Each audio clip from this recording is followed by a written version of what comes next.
In today's video, I'm going to teach you how to add meta descriptions in Yoast SEO. To get started, head over to your WordPress dashboard. From there, click on Pages or Posts, depending on the type of content you want to work with, and then open the specific page you want to edit. This is the content where your meta description will be added, so make sure you've selected the correct page before moving on. Once you're inside the editor, look for the Yoast SEO section. In some setups, it may simply appear as SEO. This area is usually located below the main content editor, although sometimes it can appear in a sidebar depending on your WordPress layout and editor settings.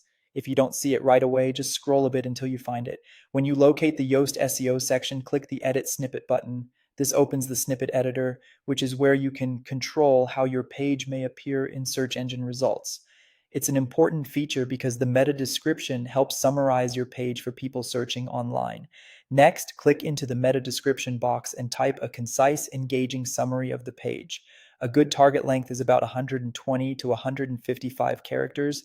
Try to make the description clear and relevant, and be sure to include your target keyword naturally. The goal here is to give searchers a quick reason to click, while also signaling what the page is about. Keep it informative and readable rather than stuffing in too many keywords. As you type, pay attention to the Yoast indicator bar below the field. This bar helps you judge whether your meta description is the right length. Ideally, you want the bar to turn green, which means your description is within the recommended range. If the bar is orange, that usually means the description is too short or too long. Adjust the wording as needed until the length is optimized. This visual guide makes it easier to fine-tune your text without guessing. After your meta description looks good, scroll back to the top of the page and click Update or Publish to save your changes. If the page is already live, use Update. If it's brand new and not yet published, click Publish instead. That's it. Once saved, your meta description is added through Yoast SEO. Keep in mind that search engines sometimes rewrite descriptions, but adding a strong one still gives you much better control over how your content is presented.